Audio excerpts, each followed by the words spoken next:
তুমি একটা চাদর বিছিয়ে নাও যাতে বিছানা নোংরা না হয়, আর চিন্তা করো না, তোমার ব্যথা হবে না। আমি কলে হাত ধোবার সময় খেয়াল করলাম কাকিমা বাথরুমে যাচ্ছেন। কাকিকে বললাম, কাকি, আর একটা পরীক্ষা করা বাকি আছে। এই বলে আমি বাথরুমে চলে গেলাম।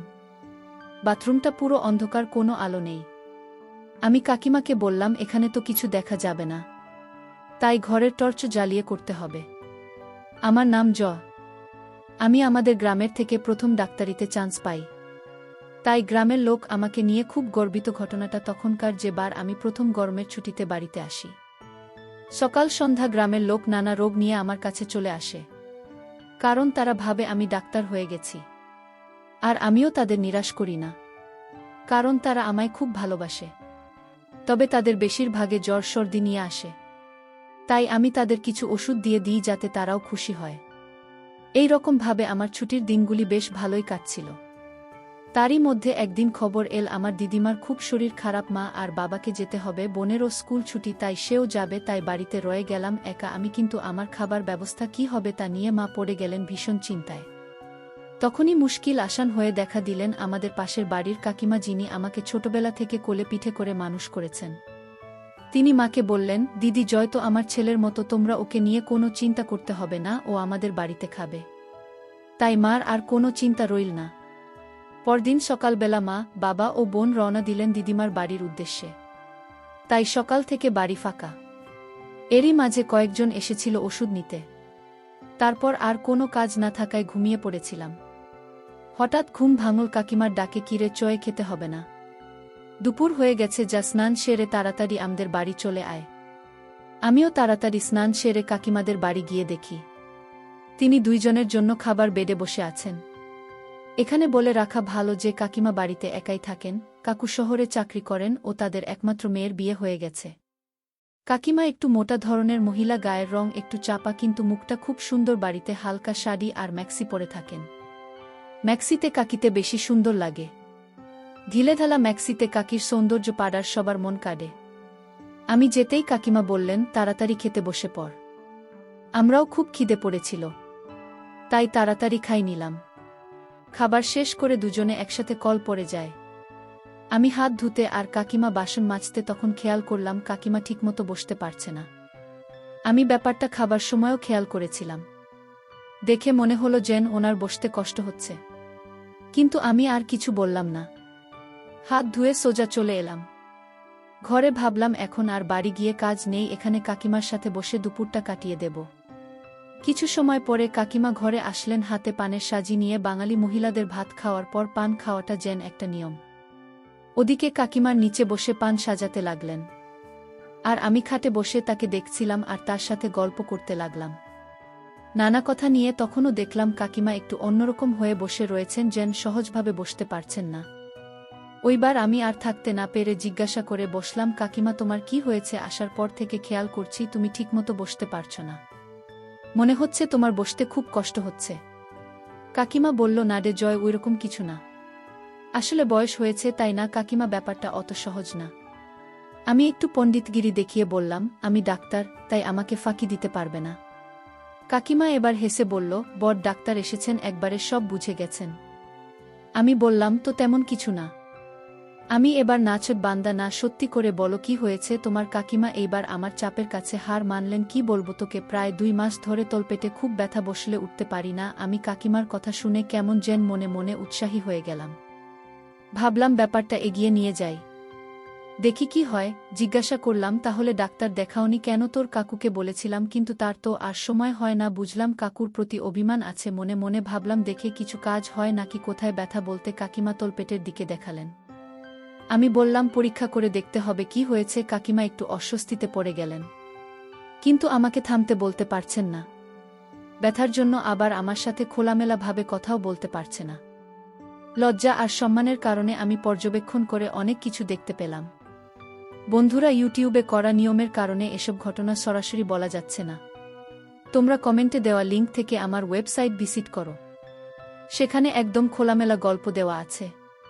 এ সময় যা যা দেখেছি তা দেখার পর মনে এক অদ্ভুত অনুভূতি হচ্ছিল। ভাবলাম, কাকির রোগের চিকিৎসা আমারই করতে হবে। আমার কাছে একটা যন্ত্র আছে যেটা দিয়ে কাকি সরাসরি চিকিৎসা করাতে নাজি নাও হতে পারে। তাই আমি একটা পরিকল্পনা করতে লাগলাম। ওইদিকে বিকেল হয়ে যাচ্ছিল। তাই ওই দিনের মতো কাজ শেষ করে কাকিমাকে বললাম, তোমার রোগটা আমার ভালো ঠেকছে না। অনেকদিন যত্ন না নেওয়ার কারণে জটিল হয়ে গেছে। আমি কয়েকটা ওষুধ দিচ্ছি। 2 দিন দেখো, যদি না সারে তবে ছোট্ট অপারেশন করতে হবে। কাকিমা আমার অপারেশনের কথা শুনে কাকি উঠে বসে পড়লেন আর বললেন, কি বলছিস জয়, অপারেশন? যা শুনে তিনি কিছুটা ভয় পেয়ে গেলেন। তখন আমি তাকে বুঝিয়ে বললাম, কাকিমা ভয়ের কিছু নেই, ছোট্ট অপারেশন। তা আমি এখনই করতে পারবো। আর ওষুধ তো দিলাম। যদি তাতে ঠিক হয়ে যায় তাহলে ওটার কোনো দরকার নেই। কিন্তু রোগটা আর ফেলে রাখা যাবে না। এমনি দেরির কারণে অনেক জটিল হয়ে গেছে। আর দেরি করলে সারানো মুশকিল হয়ে যাবে। কথা শেষ করে 2 জনে উঠে পড়লাম। কাকিমা নিজেকে গুছিয়ে নিলেন। তারপর একসাথে কল পাড়ে রওনা দিলাম। আমি কলে হাত ধোবার সময় খেয়াল করলাম কাকিমা বাথরুমে যাচ্ছেন। কাকিকে বললাম, কাকি আর একটা পরীক্ষা করা বাকি আছে। এই বলে আমি বাথরুমে চলে গেলাম। বাথরুমটা পুরো অন্ধকার, কোনো আলো নেই। আমি কাকিমাকে বললাম, এখানে তো কিছু দেখা যাবে না, তাই ঘরে টর্চ আছে? তিনি প্রতি উত্তরে শুধু হ্যাঁ বললেন। কোথায় বলতেই তিনি সেটা ঘরে টেবিলের উপরে আছে জানালেন। আমি দৌড়ে গিয়ে টর্চ নিয়ে এলাম কাকিকে বসতে বলে।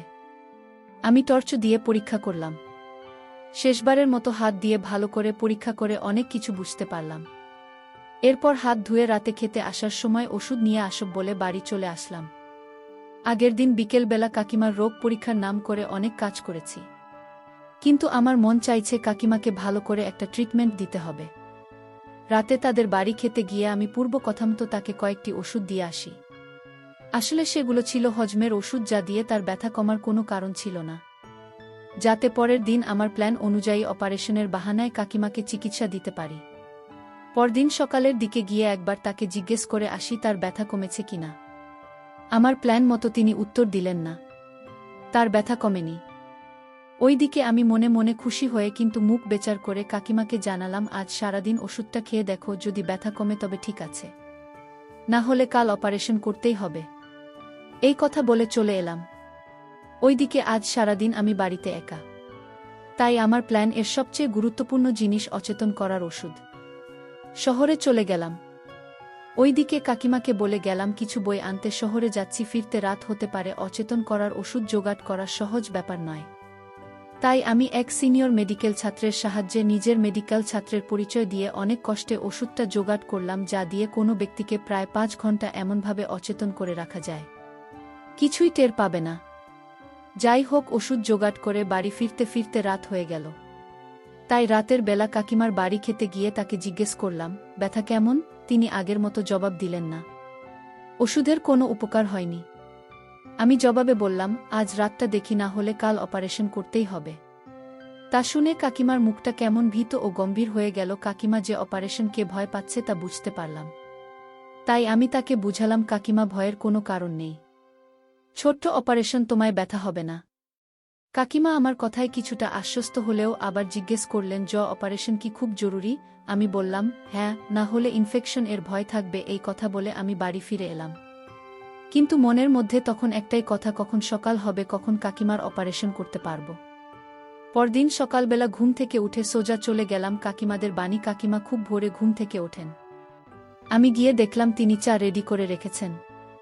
আমি চা খেতে খেতে তাকে আবার প্রশ্ন করলাম, তোমার ব্যথার কি অবস্থা এখন? তিনি মাথা ঝুঁকিয়ে বড় দুঃখের সাথে বললেন, না রে জয়, ব্যথা একদম কমেনি।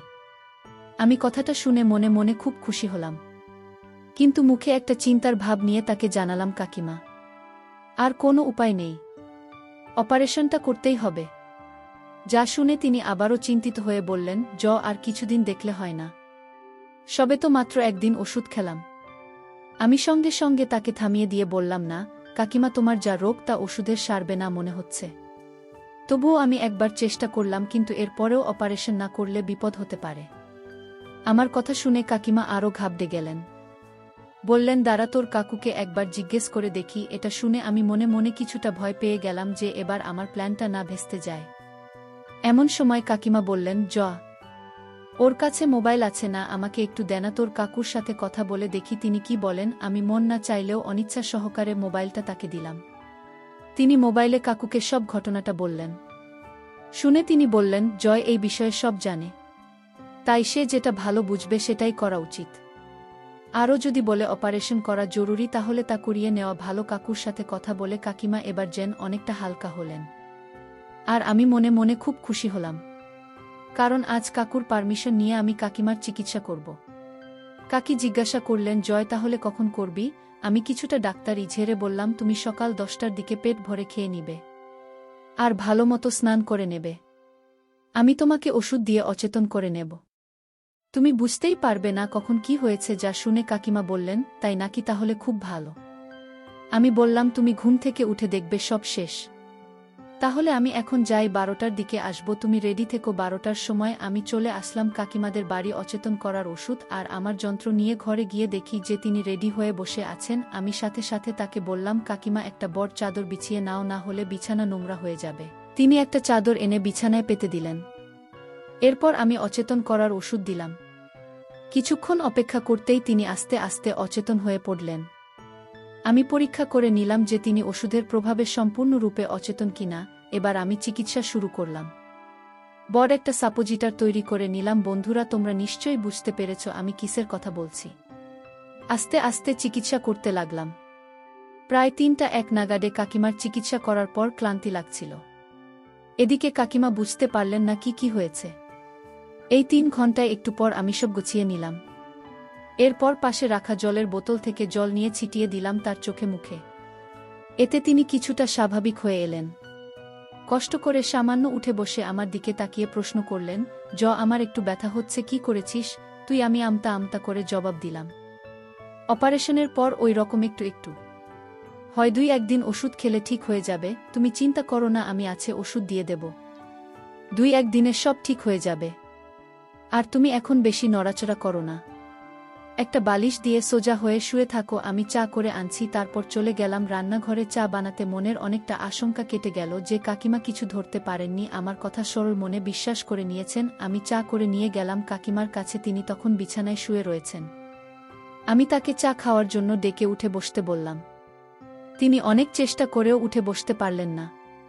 সদ্য চিকিৎসা করেছি তো, তাই একটু ব্যথা হচ্ছে। তারপর কাকিমার সাথে চা খেতে খেতে তাকে আরও ভালোভাবে বুঝিয়ে বললাম যাতে তিনি কোনো রকম সন্দেহ না করেন। তাই তাকে কিছু মিথ্যে গল্প বানিয়ে বললাম, কাকিমা, তোমার রোগটা খুব জটিল ছিল, যা তোমাকে আগে জানাইনি। কারণ তুমি ভয় পেয়ে যাবে, আমি তো আছি, সেটা কয়েকদিনের মধ্যে সরিয়ে ফেলব।